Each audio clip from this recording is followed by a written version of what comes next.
Hi everyone, welcome to my channel. Today we are going to talk about the top 10 mistakes I see on resumes. I look at resumes all the live long day and I see these mistakes over and over, and these can be hurting your chances of getting seen by a recruiter and getting passed on to a hiring manager for an interview. Now, there's 10 of them, so we're gonna blaze through these, but if you have questions, please leave them in the comments below. Let me know what you want more clarification on, and maybe it can be its own video. And don't forget to hit subscribe so that you find out about more videos in the future. So let's get started. First mistake I see on a resume, not using space well. What I mean by that is this is one page of hot prime real estate, okay? You only get one page. And I see a lot of people using a format that starts with, let's just go with experience written here. And then it'll say their title and their company, and then it will indent over here to start the bullet points, which essentially just means you went from saying, hey, I have one page to put all this information, let's make it 3/4 of a page. So it just doesn't work in your favor. You don't get to put as much information on when you're not utilizing that space well. Second thing is inconsistent format or no format whatsoever. You have to play with formatting to make things stand out. So what I mean by that is, if you notice on here, relevant experience, I mean, it's not super close, but relevant experience is all caps and bold. The company name is bold. Then the title is all caps and italicized, but not bold, so they each stand out. What I see a lot is people just put education, experience, skills in bold, and then maybe they bold their company names. That's it. That's not working in your favor because it's not drawing anyone's eye to the perfect spots. So you need to play with that formatting so that people start looking where you want them to look.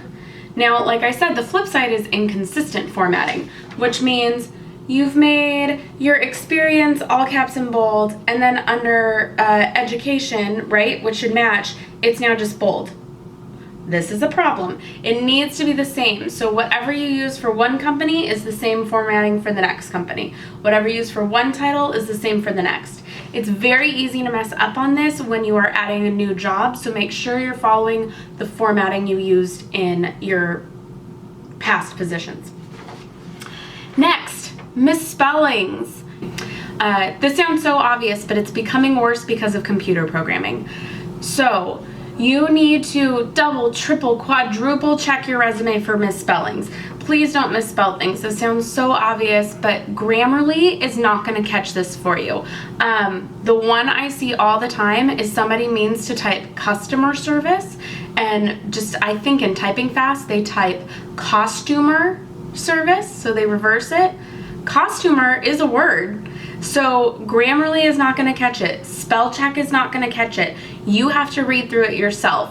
To help with this, my tip is start in the bottom left and read out loud all the way across each line. This way, your eye has to focus on that word. Your brain has to concentrate on it so you can make sure that those words are spelled correctly. If you're a horrible speller, give it to somebody else and make them look over it for you. Next, I see people focused way too much on creativity and not enough on content. Now, I will probably be doing a whole other video on creative resumes and whether you should have one or not, but even if you have one, content is king. So I care more about your experiences, your skills. All of that matters way more than whether you chose to make your name purple or whether you decided to put a column with icons for each of your skills.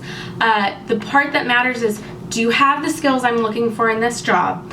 Can you bullet point for me your experiences and what you did in each position, rather than, oh wow, look how pretty it is, and look how I have these columns and these sections and I put my name in blue. That is not what's most important. Content is what's most important. Next thing is bearing the most important info. I have gone through so many resumes where there's education and then there's experience. And experience, let's say it's a job to be an assistant at a PR agency, and it's a recent college grad. Experience often is like a server at Baja Fresh, barista at Starbucks.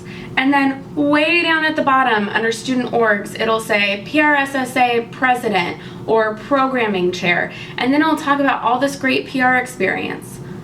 I never made it that far down the resume, right? If I'm a recruiter, I'm up here and I'm going, no, there's nothing relevant, pass. And I don't make it down here. So make sure that whatever is most relevant to the position is at the very top. So if you have skills that are perfect for the position, they want someone who can do Photoshop and Premiere and has used Cision before and can work a DSLR and edit, you know, but you've done all that in your free time, so you don't really have that under work experiences, but you could put those under skills. Skills normally tends to go towards the bottom, but if that's what's going to sell you to the hiring manager, it is fine to put skills at the top that time. Move it up higher. This is your sandbox to play in, I like to say. So whatever you think is most important should go high. Next, making your name too small. You know what's really important on this resume? Your name. Please make sure your name is a large font. It should be the largest font on the page. So don't make your name teeny tiny in the middle. It should be big. It should stand out. Next problem. Making too much or too little of job info.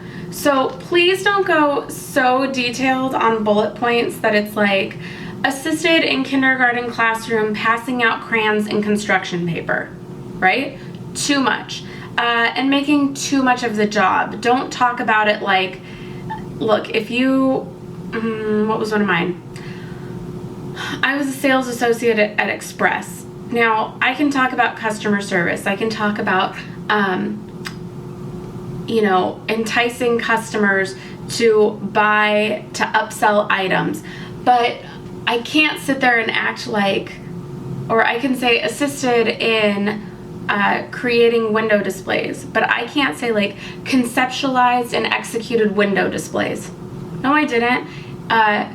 Corporate sends you what they want you to do and you slap the right thing on the mannequin. So I can't count that as my own. So please don't give too much info. And then don't give too little. So for example, I see people just put their company name and their title and the months, and that's it. And then they go to the next company name and title and the months. How is a recruiter or hiring manager supposed to go, hey, out of the 800 people that applied for this position, this is my guy for the job, or this is my girl for the job? They can't if you haven't actually put in bullet points what you can do. So make sure you are putting those bullet points down. Second, if you're putting too much job info, the other way of doing that would be putting like, you know, you were a dog sitter, you did babysitting in the neighborhood, and this is for a finance job, right? Those two things don't connect, so they don't need to have that experience on there. So make sure you're giving the right information. Number 8 is going to sound super obvious, and you'd be shocked how many times it's missed. Please put your correct school and your correct degree. I need you to have your school name correctly and your bachelor's correctly. Now it is written Bachelor of Arts or Bachelor of Science, not bachelors of, okay? So make sure you get that one straight. Then, no references available upon request at the bottom and no actual references listed at the bottom. That goes on a separate page. And then lastly, you do not need the address of the company on this page. Addresses of companies do not belong on here. City, state, sure. Address, no. Name of manager, no. Any of that other company info goes on a reference page. So those are the top 10 mistakes I see all the time. Please stop doing them. If you have any questions, like I said, please leave those below in the comment section, and I will see you in the next video. Bye.